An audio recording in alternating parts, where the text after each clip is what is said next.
Hey, this is Dominic, and this is your home for the cutting-edge conversations on optimizing your personal performance, lighting up your sex life, and living a purpose-driven life of your own design. These are the topics that Dominic and I have both struggled with in our own lives and still don't always get right. This is Brian. Welcome to the Great Man Podcast. Hello, my brother. First and foremost, this episode is outstanding. Okay. We get a lot of people who reach out to us as potential guests for the show. And, a few make their way through the filtration process. And we've always had really good success with the guests that we brought on the show. But every once in a while, we just get blown away by the caliber of person that we have the gift of interviewing. And Dan Hill was one of those guys who kind of just came out of nowhere, popped into our inbox, and we had no idea what we were in store for. And so we are so excited to bring this conversation to you. We just finished recording about 30 minutes ago. I'm still buzzing from it. So I really hope that you guys get the same jolt of electricity from the conversation as we did. So here's the deal. Whether you know it or not, you wear your inner emotions all over your face. And our guest today, Dan Hill, is an expert at translating your facial expressions. He's a pioneer in this growing field of what's called facial coding. Now, he's written 8 books on the power of emotions, including Famous Faces Decoded, where Dan breaks down the emotions on the faces of like 173 celebrities, CEOs, athletes, and US presidents. You want to know what the number one facial emotion on Bill Gates' face is? Contempt. How about Barack Obama? Joy. Donald Trump? Any guesses? Sadness is the number one facial expression on his face, according to Dan Hill. Now, as we've spoken about many times on this show, a great man develops emotional fluency. And emotional fluency is the ability to feel an emotion, name an emotion, be with that emotion, and then express the emotion. And another critical step on that journey of emotional fluency is to be attuned to the emotional expressions of others, right? And that is an essential ingredient to refining your leadership style and ability, and also being able to forge deeper relationships with the people that you care about. So who is Dan Hill? Dan Hill is a really impressive guy, man. He is a PhD, an author, speaker, trainer, and expert in the arena of reading emotions and decoding facial expressions. He's consulted with over 50% of the world's top 100 B2C companies. He's been on Good Morning America, The Today Show, Fox, CNN, and ESPN. He's spoken in over 25 countries, been featured in Time, Wall Street Journal, and on the front page of the New York Times. And he's consulted with some of the biggest businesses out there, but also some of the largest sports organizations. And he's a big sports fan. And we get into a couple sports analogies and some of his stories, war stories from the road, which are so fascinating. I was just fanboying it up. So in today's episode, Dan will teach you the 7 core emotions that we as humans display on our faces. He'll teach you the number one emotional facial indicator of a high-performing CEO and athlete. Also the number one emotional facial indicator of whether a marriage will fail. He talks about the 3 most prevalent emotions on Donald Trump's face. We already gave you one of them. And the number one emotion on Obama's face before his campaign, way back in 2008. And the 2 emotions that emerged deep on the campaign trail. He talks about the 4 levels of happiness, because not every form of happiness on your face shows up the same way. So he talks about the 4 levels of happiness and how that shows up in our smiles and facial expressions. And then finally, how we as men can leverage our natural born ability as visual creatures to train our attention to detect micro expressions of emotions on other people's faces. I know you will enjoy today's conversation on the superpower of reading facial emotions featuring Dan Hill.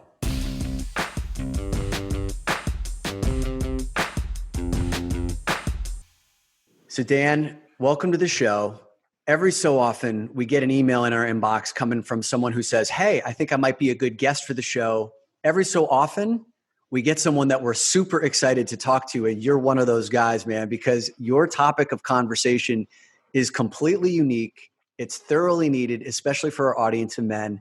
So why don't you introduce yourself to our audience? Tell us what you do. And we're going to have a whole lot of fun today, diving into some of your areas of expertise. Well, first of all, thank you so much. And as to my expertise, I am a facial coder. I read people's emotions from their faces. There are 23 expressions that reveal 7 emotions. So yes, I read the New York Times different than other people. I look at the photographs. I watch the national news differently. I watch movies differently. And I definitely go to parties and engage in them in a different way than other people. Yeah, when people know what you do, are they frightened to be in your presence because like you can just see directly into their soul? Well, I'll tell you a story. So back when I was dating, when I was single, I went out with a woman and she said, "So what do you do?" And I say, "Well, I'm a facial coder." And I explain it. And there's this look of complete fear on her face. Yeah. Like, oh my God, I'll have no privacy. And I'm thinking, are you a shopaholic? Do you have $30,000 in credit card bills? What is it you're trying to hide from me? On the other hand, the woman I eventually married, I explained what I did, and she said, "Oh my God." And I said, "What do you mean by that?" And she said, "Well, you just profiled in the Minneapolis Star-Tribune." And I said, "Yes." She said, "I read that article and said to myself, why can't I meet an interesting guy like that?" I went home that night, and I really liked her, and I went home that night. I said, "I think we're probably going to get married." And I came back from a business trip to China no more than 3-4 weeks later, and she said, "Do you want to move in?" And I said, "Yeah, I do, actually. That'd be great." And, off we went, and we were married shortly thereafter. So you can get very different reactions, no question about it. That's amazing, man. How long have you been married for? About 12 years now. Good on you. I feel like we're talking to a superhero here. It's somebody that has this extra sense that nobody else has. And I think I fall in both of those camps that you talked about, Dan. One of which is like, I almost turned off my video. I was like, I don't know what he's going to see in me. And then there's the other part of me that's like, I wonder what he can tell me about me that I don't even consciously know. So here we are in a podcast with a superhero. Well, no one plays poker with me. I can tell you that for sure. Well, so we have so much, like when I watched your videos, the topics that you speak on, the multiple books that you've written, there's like an endless number of ways that we can go with this. I know at the end of this conversation today, we really want to dive into what are some practical techniques that men can use coming from a really powerful place, like a positive place, a well-meant place, that we can start to understand the emotions that others are experiencing. But one of the places to start would be around this concept that language is slippery, right? Like the words that come out of our mouths don't always correlate to the emotions that we're feeling, and that we are notoriously ill-equipped to actually understand what's going on inside of us. So maybe can you start with why it's important to code the expressions on people's faces and not necessarily listen to as much to the words that are coming out of our mouths? Sure. Well, first of all, if you've never been lied to in life, congratulations. You're either really lucky or you're not paying attention. Words are a slippery medium. There was a study done at UCLA. It was looking at what it called ambiguous situations. It could be the annual review with your boss at work. It could be a first date with somebody. All sorts of times where the words are really going to carry over what's going on. And what they concluded was that 55% of the true communication is in the face, about 38% in the voice, and that leaves a measly 7% for the words. So we go around in so many conversations, we think, oh, the words, and we're making 7% pretend as if it's 100%, and it really shouldn't be. And there's one other killer statistic here. The conservative estimation is that about 95% of our mental activity isn't fully conscious. Right. In other words, there's so much going on for us that we don't realize. So there's things that people won't tell you because they're being polite, and there's things they can't tell you because they don't recognize how they're feeling, and they may not recognize how you're feeling. And that's a really, really big difference, because I think when people get caught up, and I know I used to do consulting work at the FBI, and so this was a big thing there in terms of, is somebody lying? And maybe if you committed a crime, you're conscious of it, but in most of our daily interactions, like how much of what we do could we not even tell the truth because we don't know, or not tell the truth, but like tell what we're feeling. Oh no, the biggest lies in life are the ones we tell ourselves. I really handle that pitch meeting well. That was a great first date. I mean, I remember one time I was in a shopping mall in Minneapolis, and this couple, probably on a first date, was sitting on a bench, and the guy's going, and I'm really good at this, and I'm really good at that, and I'm really good at that. And I kind of crept close, and I looked at her face, and sure enough, she had a telltale anger expression. When the lips purse together and you get a bulge below the middle of the lower lip, that is a sure tell sign that I am angry. She was resistant and resentful of how he was trying to conduct this date. And he just kept going. You know, he covered every highlight that was ever adorned the walls of his bedroom at home. It was not a successful date, and he was missing a lot. And is there a difference between men and women and our abilities to either do this or read faces? Because sometimes when I talk with women, specifically my partner, I feel like she looks into my soul and knows more than maybe even I do sometimes. What have you seen the difference in terms of picking this stuff up with men and women? Well, both sexes are equally capable of doing it. Guys are very visually oriented. I mean, women kill us when it comes to the acuity of smell, for instance, or touch sensations, taste sensations. But guys are very strong visually, so they should be able to do this well. But what the studies show is that, yes, women are stronger at it. They take emotions more seriously, generally speaking. I remember in a Boston Weekly magazine, one of the personal ads said, "Woman looking for emotionally evolved guy." Mm-hmm. In other words, she hadn't found one yet. So, clearly your dating life is going to be a lot better if you'll do this. But if someone takes it seriously and have gone through tests, what it shows is that women are best. It then shows that left-handed guys, for some strange reason, are slightly better than right-handed guys. I happen to be left-handed. Maybe it's because as a lefty, you never quite fit in the world, so you're always paying attention to what's going on around you. And then guys come into the picture. The one really big difference is that men are about twice as bad at picking up sadness as women are.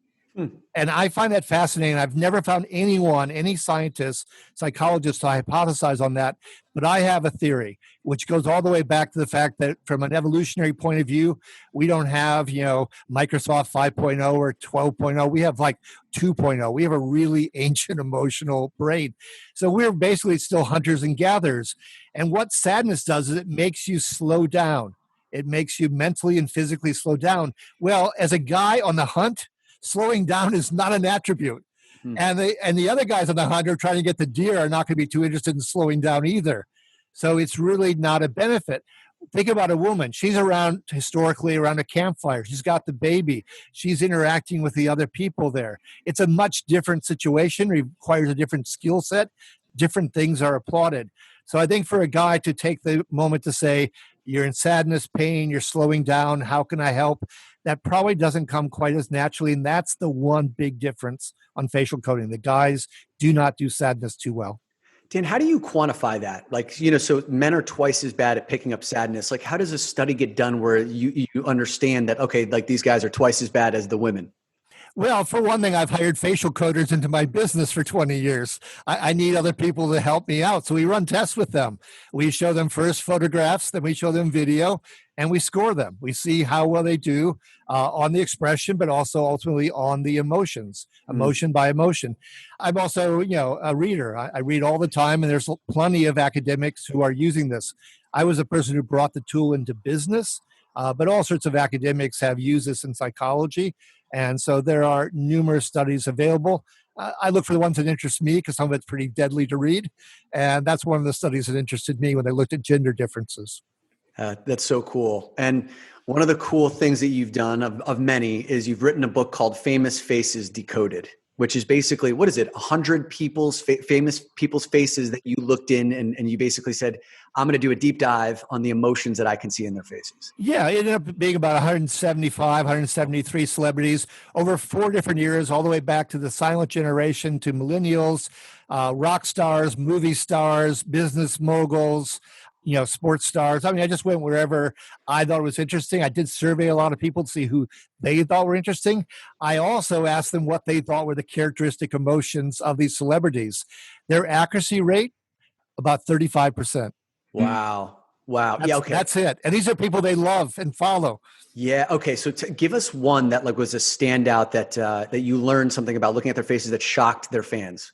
Bill Gates. I mean, now that he's giving all this money to the WHO and trying to help us through the virus, we have a really beneficent view of Bill Gates, and he is doing wonderful work, and he's done a lot of work in Africa and so forth. But Bill Gates is a smirker. He shows a lot of contempt on his face. When you smirk, the corner of the mouth goes up and out. Think of Snidely Whiplash, the cartoon character. He's kind of contempt personified. So Bill Gates is very rich. He's very smart. He's very disciplined. He probably has every right in the world to feel superior, but that's what a smirk conveys. I'm above you. You're beneath me. Could also suggest you don't trust someone or respect them, but it definitely conveys a sense of superiority. Did people catch that? Absolutely not. He was the number one smirker in the book. Number one smirker. There's something you don't put on your resume. That's right. Okay, so who else did you study? Oh, all sorts of people.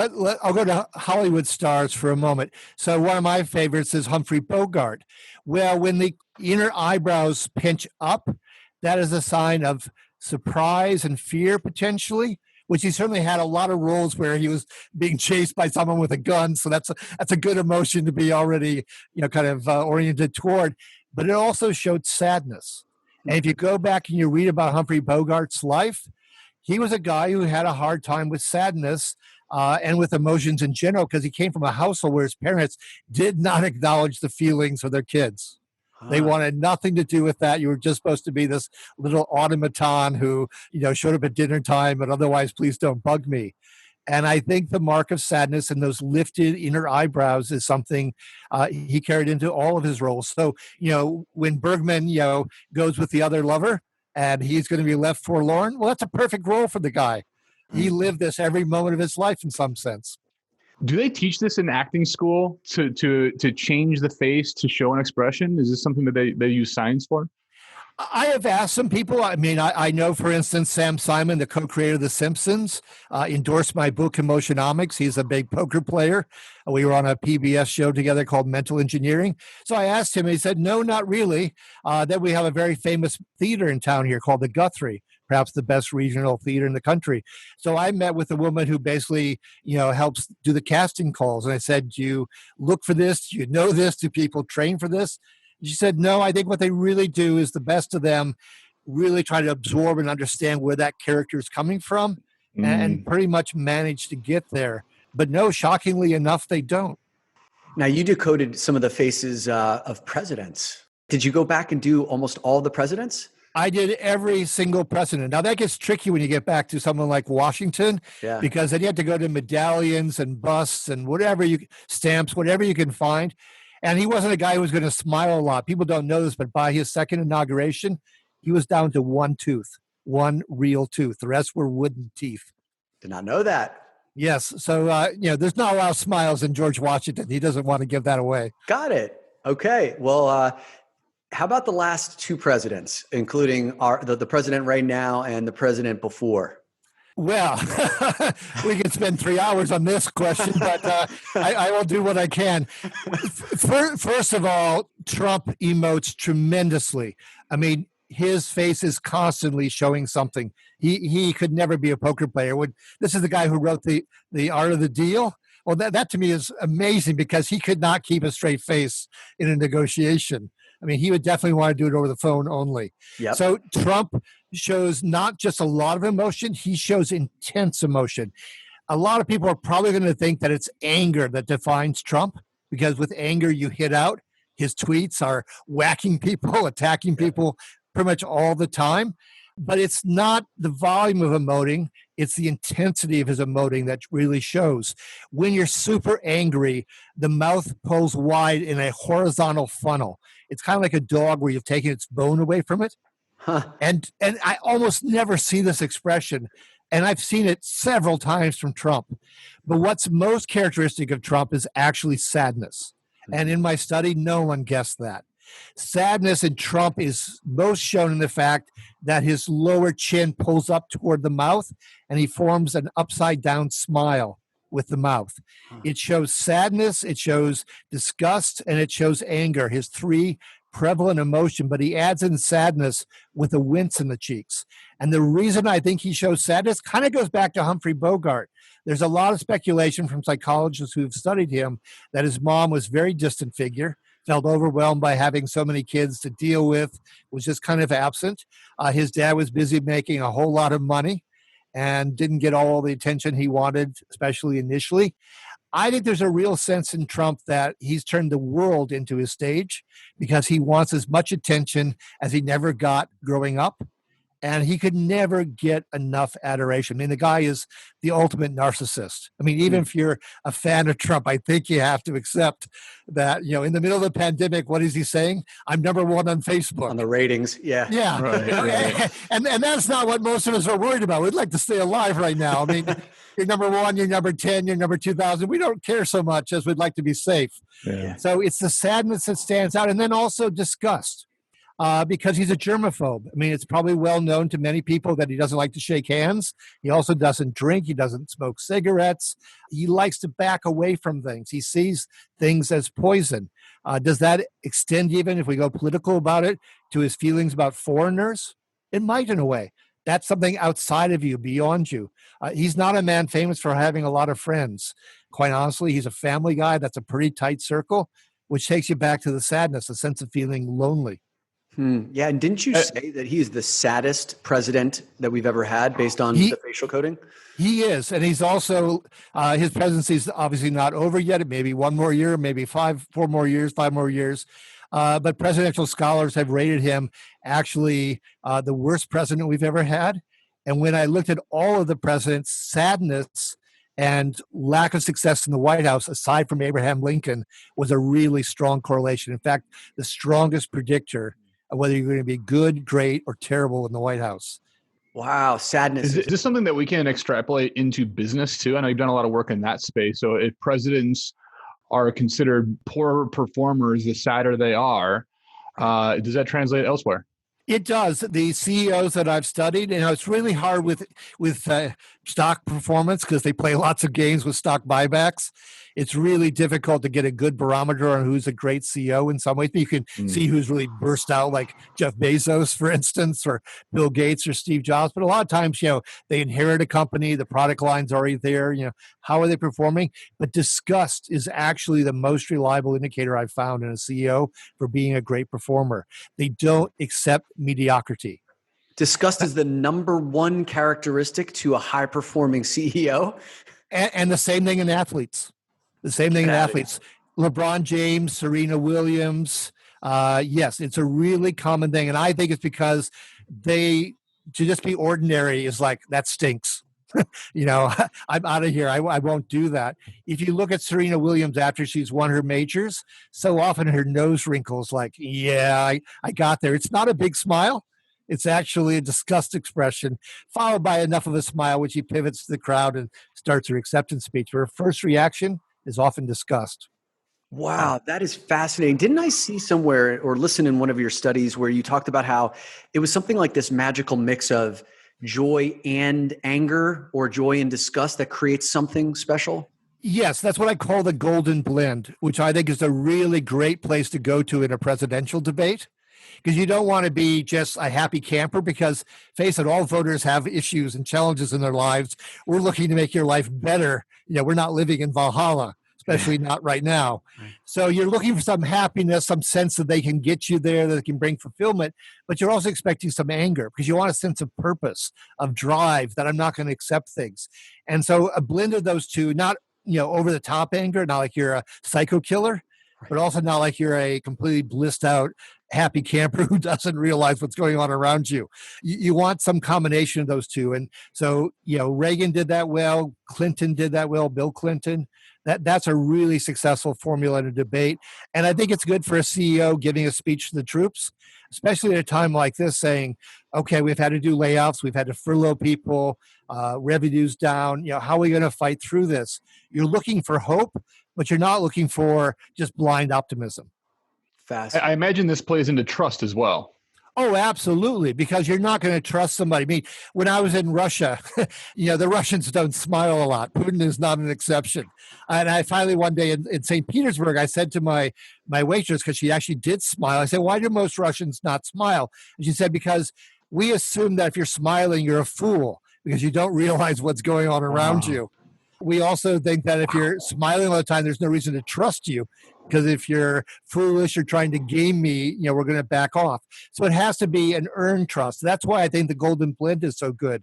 When I look at candidates like Walter Mondale, for instance, who just went over the top with these joyful smiles, that didn't work for voters. They're like, nah, I want traction, not comedy. Right. So the golden blend, I just want to make sure I have the right two emotions. It's joy and anger? It's joy or at least happiness. And it's anger, but a reasonable degree of anger, not that vertical, that horizontal funnel that I mentioned earlier. Yeah. That Trump has occasionally shown. Now to go back to your question, just to finish out Obama. Yeah. So Obama is an interesting story because his most natural expression was joy, or his most signature, unique expression was joy. And when someone is truly happy, it's not just the smile, corners of the mouth. You can do that. It's what's called a social smile. A true smile is where the muscle around the eye tightens and you get the twinkle in the eye. Woody Allen had this wonderful comedy. He said, happiness makes up in height what it lacks in length. Because we do have a lot of struggles in life. Right. That high moment is joy. And Obama got there really easily, really gracefully. And he didn't overuse it. He didn't ham it up. He didn't play for it. But as he became a serious candidate, and then became president, quite honestly, two other emotions came into play. One was contempt. He actually felt some scorn for the way the game is played in Washington. There's absolutely no question about it. And there was a sense of him kind of backing off, like, this is a unpleasant situation. As one of his aides said, Obama wants to play chess in a town that plays checkers. He wanted the game to be played differently. And he felt a lot of disgust about the logjam, all of the inability to get things done in Washington. So he also developed a new signature expression. His lower lip would protrude down and out. It's a sure sign of disgust. Like, this really stinks. Kind of reaction, or really tastes bad, even more appropriate. It really tastes bad. That mouth is moving. What is the difference between contempt and disgust? There is a difference. Disgust is often more visceral, just like this is how it hits me at a gut level. Contempt is more attitudinal. It's often almost like a cognitive emotion, a thinking emotion that develops over time. It kind of becomes your reaction to a situation, to a person. If you go from the classical psychologist playbook, it would officially be a combination of anger and happiness. And that seems really strange to people, but this is why it works that way. Happiness because, you're like Bill Gates. You feel superior. You're better than them. You're a winner. You're riding high. Aaron Rodgers, for instance, is another guy who shows a lot of contempt in his face. Yeah. He's had a pretty successful career. On the other hand, you could also feel angry because, lo and behold, you don't trust the other party. You don't respect the other party. Maybe they lied to you. Maybe they failed to be a good ally to you, on the basketball court, in the office, whatever the situation might happen to be.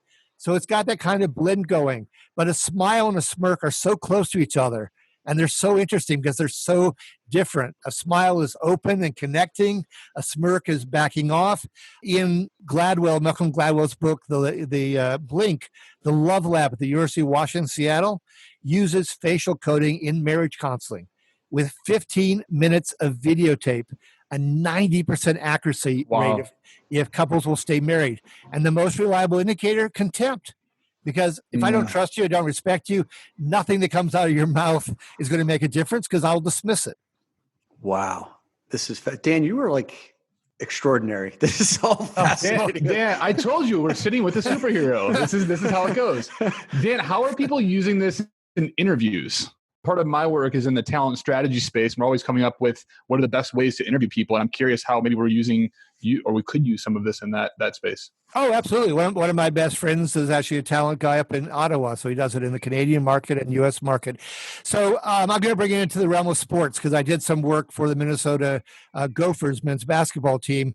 And one of the things Tubby Smith, who's one of those few coaches with 500 career wins, had me do, he said, why don't you go ahead and interview all the players so you get a sense of who they really are so you can intervene at a useful moment. So the question that I found was the great question was, how would your mom describe you? Because especially in sports, quite honestly, a number of the guys don't know their dad. They come from a broken household, so they really can't answer that question well. So, but they pretty much always have a mother that they've stayed in contact with. It is not the expected question. Usually they get asked, how important is winning to you? Sure. Things like that. What do you think of your high school basketball coach? Whatever. This is not the typical question. And they're going to have a reaction because their mom is central to their lives, and how she sees them is a really valid perspective. This is someone who knows them. I had a guy that I ended up nicknaming the Scarecrow because when I asked the question, he couldn't get an answer out of his mouth. I mean, we went 30 seconds minimum until I said to him, basically, well, let's change the question. Let's try something else. Later on, I told Tubby about it. I said, what do you know about this guy? He said, his parents are married, but he has a very domineering mother. And so I said, well, Tubby, think about this. The way you're going to coach him is going to need to be different because he's basically in shell shock as far as I'm concerned. And you can't rag him too hard. And so we got to a game. I'm really proud of this, I have to admit. We were playing Indiana. They were number 1 in the country. The Gophers weren't even in the top 20. They managed to be about 10 points out at halftime. They went into the locker room. Tubby didn't give them any praise at all. And so he talked to them, and then I said, do you mind if I say a few words to the troops? And I had gone back and watched the last game between Minnesota and Indiana, and I said to them, I think you can win. They're going to be more scared than you are down the stretch if you keep it close. They're number 1 in the country. They have everything to lose. I looked at their faces in Indiana, in Bloomington, and they were scared in the stretch when you kept it fairly close. So you can beat these guys. And I particularly focused on the Scarecrow. I wanted him to feel that he could do this.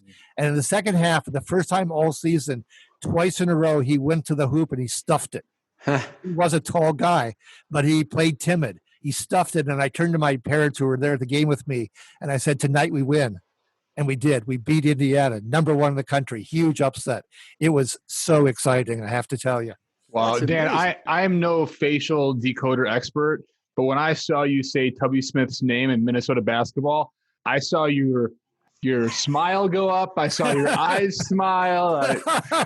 I think it was joy. I think I was saying joy there. That was a real highlight. And Tubby treated me very decently. And, it was fun to connect with the players. I went to a lot of the practices. I really got to know them well. I mean, I don't have their talents nor their height, but I can bring a little something, to the team.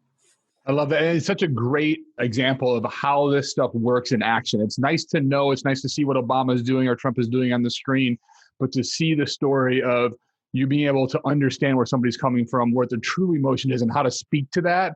I mean, that's the stuff of really, really great leaders and managers. Yeah, well, I can give you a contrary story. And sadly enough, I also did work for the Timberwolves.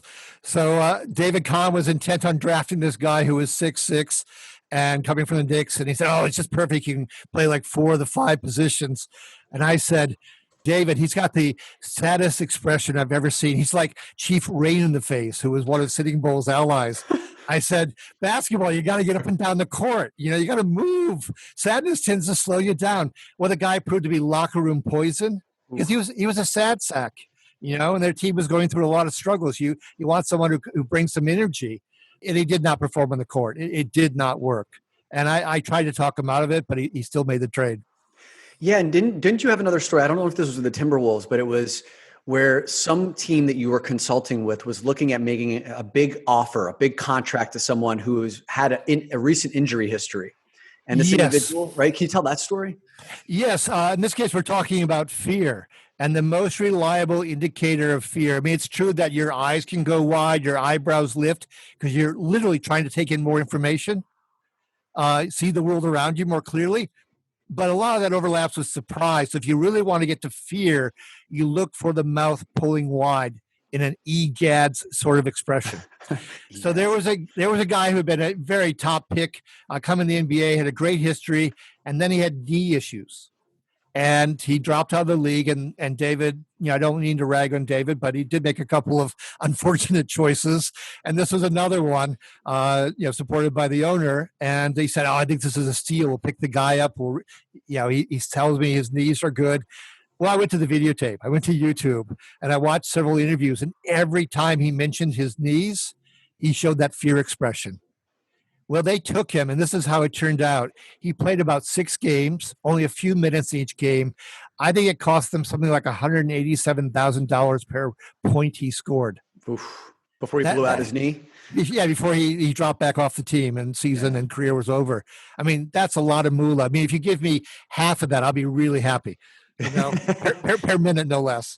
Yeah. Man, this is fascinating stuff. So, let's now narrow this down to the emotions that you read on people's faces, right? Because you talked about, I think you said at the beginning of this conversation that there's 22 or 23 indicators that you look for. Yes, 23 different expressions. 23 different expressions. So can you give us an understanding of what are those 23 different expressions and why did you focus in on those versus, are there more than that or are there only 23? There are 23. So this comes from a professor named Paul Ekman, who was the inspiration for the Lie to Me show that was on Fox, also the Inside Out movie from Pixar. So he's really kind of the modern expert on this. I learned it from Paul. But his interests are really psychology, which is great, and a little bit of national security. I also happen to be interested in business and sports and dating and a million other things as well. I'm just a really curious guy. So yes, there are 23 expressions that go to one or more emotion. So really, it's a bit lopsided because I'm saying 7 emotions, but in truth, happiness and anger constitutes about 70% of most people's emoting. They are by far the 2 most important emotions. And in essence, they are so different. They are both approach emotions, but happiness is an emotion to approach as if to hug someone. Anger is an emotion to approach as if you're going to hit someone or break through a barrier. Now, one of the things I want to say on behalf of guys is that anger sometimes gets unfairly stigmatized. All emotions have a positive and a negative side to them. So if you are out of control, like in my book, Eminem, the rapper, is the number 1 person in the book for anger. Well, that makes a lot of sense because his lyrics are striking out. He's frustrated by things. He didn't have a very good childhood, for one thing. So anger, yes, can be over the top. You're going to be very toxic and combative and, so on. On the other hand, obviously, Eminem's still alive. He had a good career. So we now pivot also to the fact that anger can mean I'm going to break through barriers, particularly when I think they're unfair. I'm going to make progress under my own terms. And you really want to be in control of your destiny. So in that sense, as long as the proportions are good, anger is a fabulous emotion. It can really drive you towards success and a more fulfilled life. Now, there are so many different ways anger shows in the face. It's the most prevalent. There's 9 different ways. So out of those 23 expressions, there are 9 different ways it shows. So let's just take a couple of them. The eyes go wide. Think about a cat that stares you down and arches its back like I'm going to fight you. Guys do that with the eyes going wide. If you want to have a barroom brawl, do that cat-like, I'm going to glare at you kind of expression with the eyes wide. I think we all intuitively know I'm being challenged when that happens. If we go to the lower part of the face, the lips will press together. If they just do it kind of more softly, then you're in Elton John territory. If you move it up where you get that telltale bulge below the lower lip, now you're in the territory of Jimmy Page or the old boxer Joe Frazier, who was known as two very different characters here. We got Elton John and Joe Frazier. Yes, well, but Elton John's in the slightly lighter version of this. Joe Frazier hit hard, and if you think about Led Zeppelin's music, Jimmy Page played hard and loud. So the fact that they're up a notch makes a lot of sense going there. If you go further, actually, John McEnroe, same age as me, another lefty. We both play tennis. John McEnroe was, along with Roger Clemens, the 2 guys who showed the most intense anger, that growl with the mouth in the horizontal funnel. Yeah. Those 2. Yeah, I was a Yankee fan, so we had Roger Clemens for years and the back half of his career, and I could still see that scowl on his face. So, okay, 23 expressions, 9 of which show anger. What are the other categories that Sure. So the other approach emotion is sadness, which I've already mentioned can be the wince in the cheek, for instance. Also, the corner of the mouth going down. When the rodeo clowns have the painted corners of the mouth downward, well, that's actually pretty appropriate and it's accurate. So that kind of takes care of the approach emotions, because happiness, you're not approaching so much as you long to be hugged. So it has an inverse relationship to happiness. So the emotions that I think are really interesting in a lot of ways for guys who need to adapt and be emotionally literate and respond in the moment is that surprise and fear overlap in every way except for the corner of the mouth pulling wide and that EGATS expression.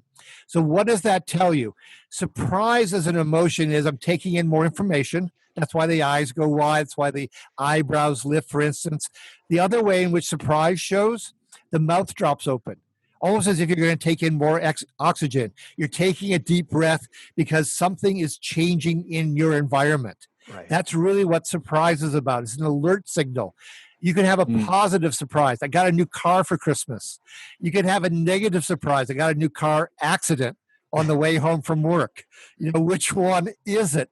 And the reason why it ties in so much to fear, I believe, is because surprise means something's changed, which means we have to adapt.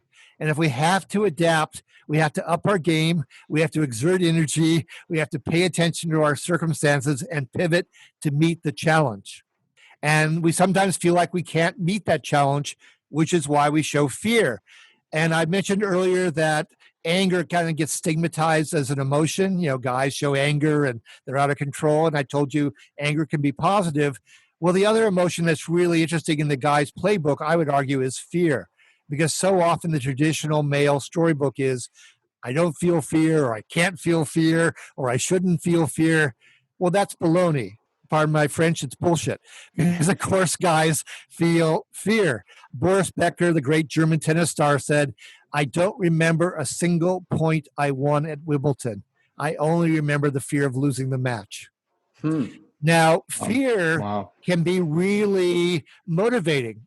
I sense danger to myself physically, mentally, emotionally, socially. And now you can freeze, you can flee, you can also fight, and you can take on that challenge. So fear can be helpful. I didn't mind seeing fear necessarily in somebody. And I'll go back to the Timberwolves just one last time. So when I was working with them, their biggest star was Kevin Love. I figured out that he actually had an anxiety disorder before he disclosed it to the press. That came about 3 years later. And the reason I knew that was because about 20% of his emoting was fear. In most of this, and it's about equal in guys and women, and guys actually show more fear than women in my book, Famous Faces Decoded. But typically we show about 8 to 10% fear. So he was twice as much.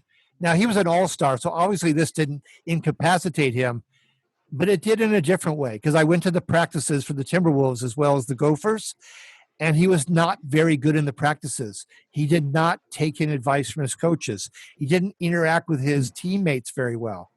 So fear is not a lubricant. When you are afraid, one of the things you can do is seize up, and you can't take in information. It's the same thing if we jump over. I know, Brian, you're interested in the business world. Think about sales. What's happening? The person being sold to is afraid they're going to be sold to, like is it ramrodded, manipulated. And the person who's selling to them is afraid that they're not going to buy, that they're wasting their time. So both parties are potentially in a state of fear. And when you're afraid, you don't hear or feel very well what the other party's feeling often. And that's a problem. This is a really important place to dive in on, because this conversation about Kevin Love, right, who has an anxiety disorder, he's very public and speaking about it now, and he's brought a lot of hope for people who have closet anxiety disorders who don't feel safe to talk about it, right? And now let's talk about the intersection of your ability to read an emotion on someone's face. Like, you could see that Kevin Love had fear, and the coach hires you to bring you in to say, is this person going to be a good fit or not? Right. And I'm trying to figure out the question I'm trying to ask here, but like, if you can read that emotion on someone's face, is the danger of some of this facial recognition ability to dismiss someone like Kevin Love, to say this guy's afraid and therefore he may not be someone who's going to be a performer, versus like recognizing, okay, this person may have something that needs to be dealt with, and then managing that accordingly. Yeah, like what's the dark side or even the limitations of some of this? Yeah. Well, yeah, first of all, I certainly never told Calvin Love that he had this high index for fear. I just thought that would make him more self-conscious. But I did tell the coach about it, and I told the general manager about it. And he was already a budding all-star. I'm not sure if he was an all-star in the very first year that I worked with them, but he was headed that direction. But the question was, the Timberwolves were a losing team. Now, it can be your teammates on the court, it can be in the office, it can be in your dating life, but how are you going to connect better with others? The question here was really, in the end, how do I lift the Timberwolves as a team? So what I ended up coming back with for the coaching staff and the general manager is different lineups. Who actually is best able to work with the fact that Kevin Love has this, particular signature expression. So they had a center that I concluded was really solid and emotionally flexible, a decent amount of happiness, but had the emotional dexterity. The fact that Kevin Love could sometimes shame his teammates, fail to interact with his teammates, fail to support them, that this guy could survive that, and they were both on the front line in the basketball court. So I was really trying to figure out who I thought could work well with Kevin Love, because you weren't going to take him off the court, who could work best with him, and who maybe you put on the second team, or tried to limit the interactions so that you had a more effective working relationship. I mean, the same thing could happen, in an office. Just last night, I happened to be a big fan of watching The Office with Steve Carell. Of course. And he had an episode last night where he gets mad at the older black gentleman. I don't remember his name. Stanley. Stanley, yes, Stanley. And Stanley comes back at him and says, "You're the worst manager I've ever had," and just tears into him. And, Carell does not, handle it very well. It's a tough situation. And he's definitely afraid, and he's also a bit perplexed, like, I'm not really that bad, am I? That's one of the things that happens when you're confused is you do show anger. Your eyebrows will lower and knit together. So there was fear going on. There was confusion. And Carell, as an actor and based on the script, didn't know how to get out of the situation. And probably the first thing is he shouldn't put himself in the situation because he's a little too aggressive, but you needed to find a gentler way out. One of the pieces of advice I always have actually comes from the poet Emily Dickinson, who said, "Tell the truth, but tell it slant, lest everyone go blind." Huh. In other words, most people do not handle well direct criticism. Right. They just don't. Think of a car. Do we back up a car as fluently as we drive forward? No, we do not. So apologies, taking criticism doesn't work so well. So if it's said subtly, gently, comes with a piece of constructive advice, points out a success story, and then kind of wedges it in there like, the peanut butter inside the piece of chocolate. If you can just find some more gentle ways to do it, you're almost always going to get better outcomes. Yep. Yeah, there's two really important parts to what you're talking about, Dan. The first is this awareness or the skill of what's happening in front of us. And Dominic and I talk a lot about, like, great men. It's on them to increase the breadth and depth of their consciousness of awareness. And this seems like a really great tool or skill or awareness to have. But the second part that we talk about with being a great man is that we create environments for ourselves and others to thrive. And that's what you're talking about here. You're like taking this skill and this awareness and then turning it into an action. How do we do the first part of this? How do we start to practice this, get better at this? What can we do as guys? Well, I don't want to be self-serving, but yes, I actually wrote Famous Faces Decoded because I'm offering up the secret sauce that I learned from Dr. Ekman. You're not going to find it readily out there in a reliable fashion.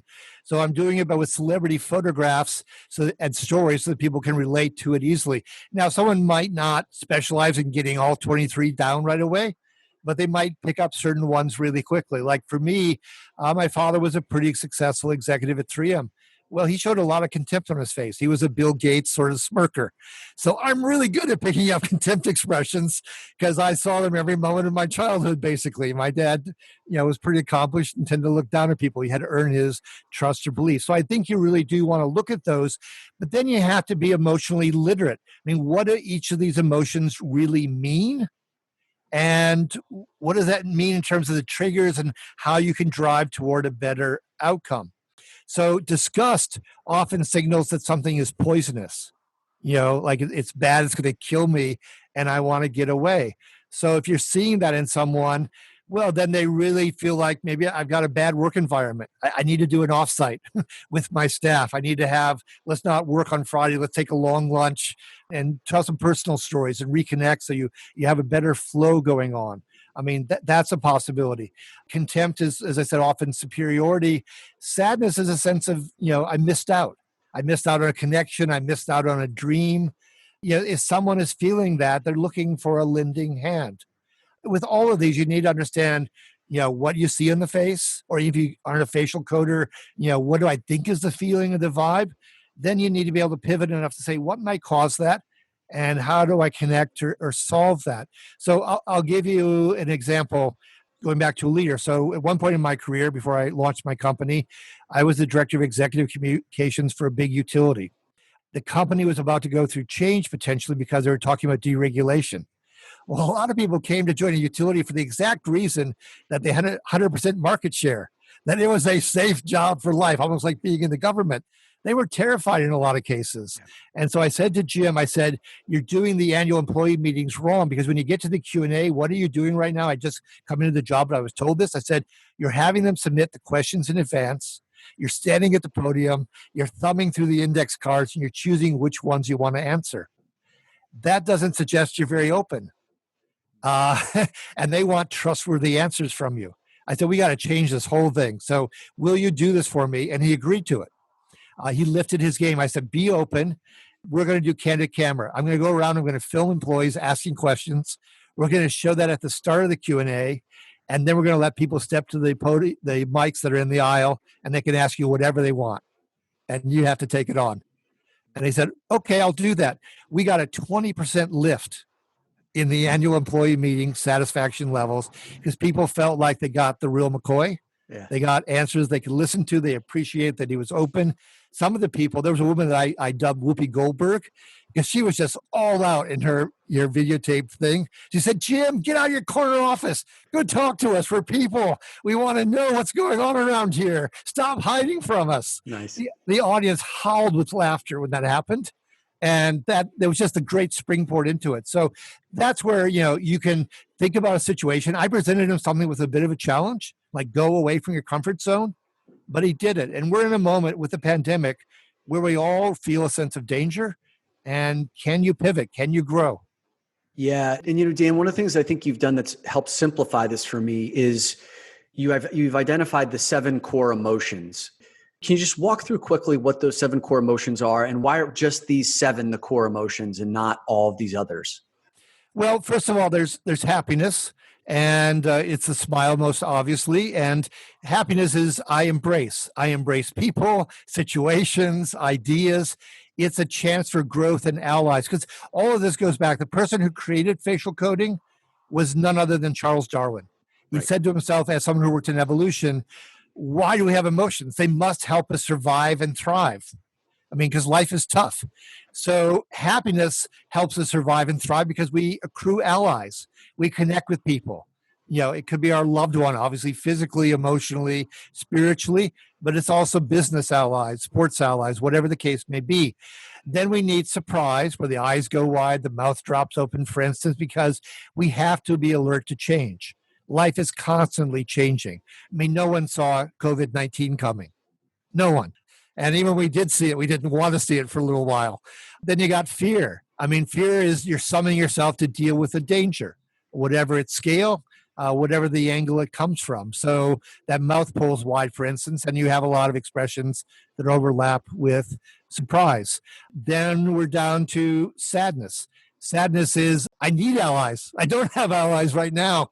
I'm not connecting with myself. I'm not connecting with other people. That's where you get that wince in the cheek, like Charlie Chaplin had when he played the tramp, for instance. And then we've got disgust and contempt. Well, if you go back in an evolutionary basis, disgust is really great for us. Do we want to go to a watering hole where the water is fetid and we drink it and we get a stomach ache and we're dead 3 days later? No, we don't. Well, a lot of us, 22 million of us, are going to be heading out looking for job searches, trying to find the next job. Do you want the job where it's like a toxic water hole, or do you want to land in a new job where you're really going to like your teammates, your crew, the people in the office? If you see a lot of disgust expressions in the office when you come in for the interview, or on the face of the person interviewing you on Zoom or whatever, Skype, maybe that's not the place you want to be. You want to avoid poison. And contempt is, I don't trust you, I don't respect you.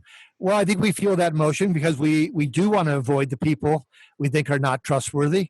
Here's a great smirker for you, Bernie Madoff. Bernie Madoff smirked all the time. And you talk about a great last name, Madoff, like he made off with people's money. Right. I mean, he did not respect the people he was cheating. That's so contempt is yes, you can be kind of a snide person, but the opposite of contempt is you're on guard for people you really shouldn't trust and hang around because it's going to be your downfall. So every emotion's got a purpose. And it's really, I can't tell you how valuable this is. I've been doing this for 20 years. I am still not bored by this. This is so vital, so fascinating. And as somebody said, smarter than me, they said, there are only two currencies in life, dollars and emotions. These are fascinating, Dan. And so I'm gonna make sure I got these down. Happiness, surprise, those are 1 and 2. Fear and sadness, 3 and 4. Disgust and contempt, 5 and 6. Is anger? And anger. 7th? Okay, and anger. And you'll notice 5 of the 7 emotions, not because I'm a negative person, I'm not, but 5 of the 7 are negative because we are alert to danger.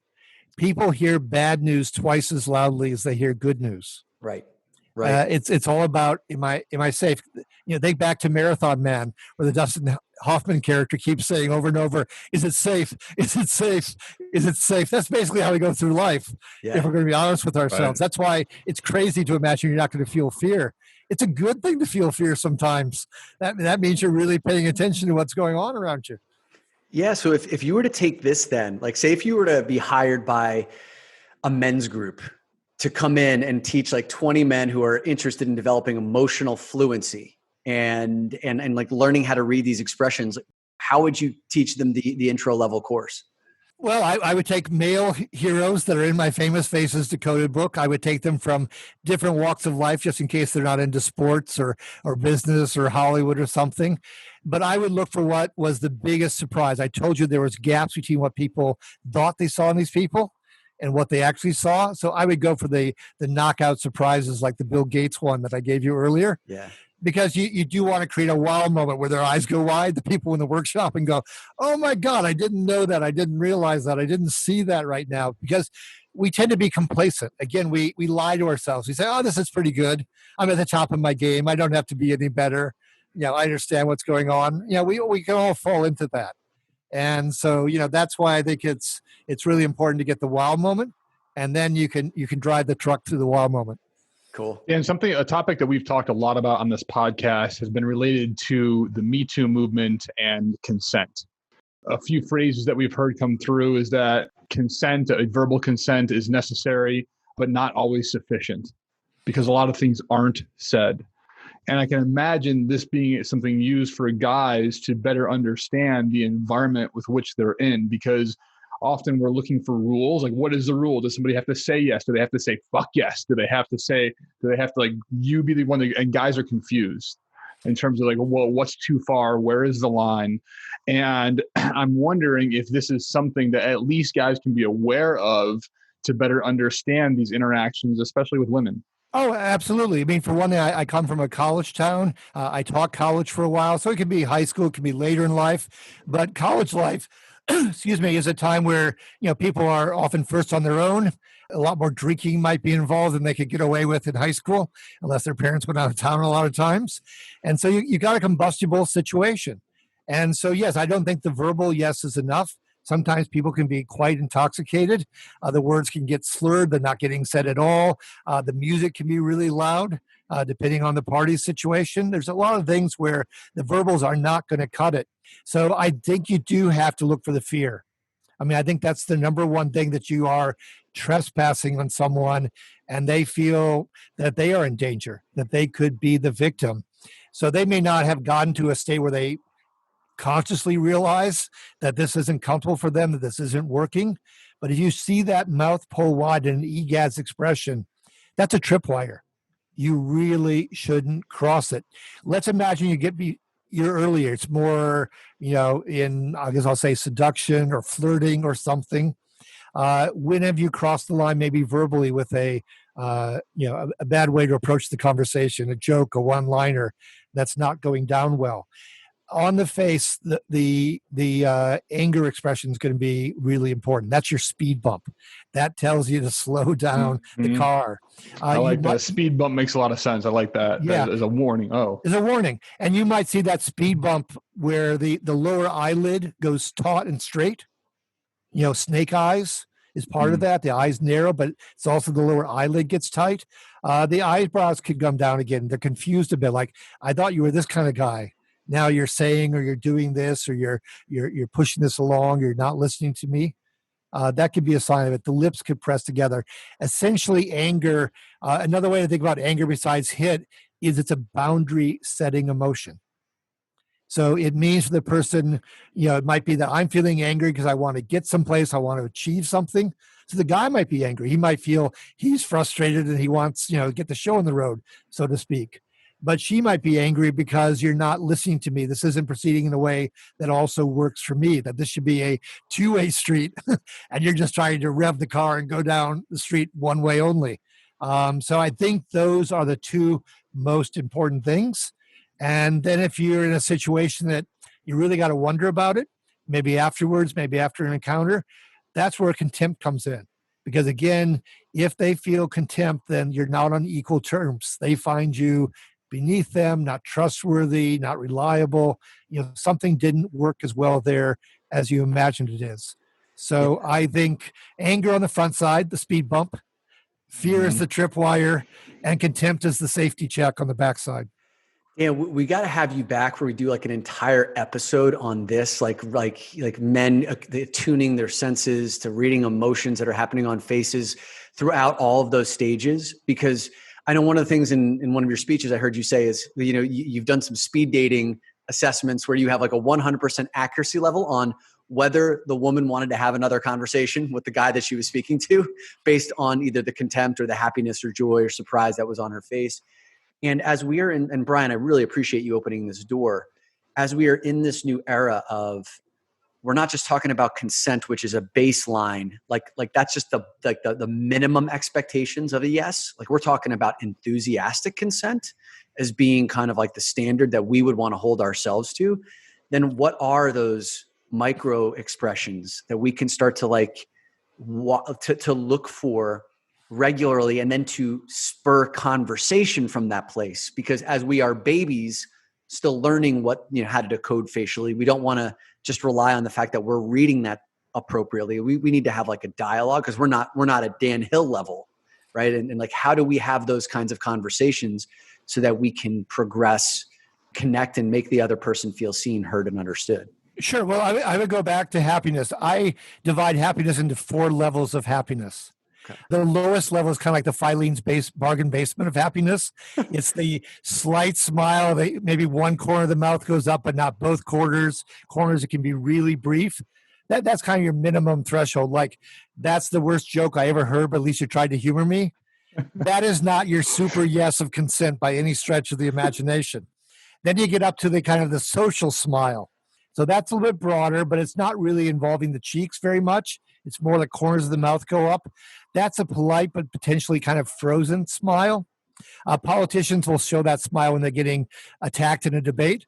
They'll just kind of plaster it on their face and kind of keep it there. That's still not your super consent smile by any stretch of the imagination. Then if the cheeks really rise, now you're in good territory. This is part of what I call top 2 box happiness. Now it's sunny and good things are happening. And the complete buy-in is that joy expression where you get the twinkle in the eyes. The muscle around the eye tightens, the cheeks are up, the expression's broad, but that twinkle is twinkle, twinkle, little star. It's really a magical occasion. And that's what you're looking for. So, of course, when Brian laughed at my last joke and he got the twinkle in the eye, I was really happy. And this has been a real struggle for me, especially because we're all wearing masks. And the only way I can emote or express it has to be up here. It has to be at the eyeball level. So even my social plaster smile is like this now, like real squinty.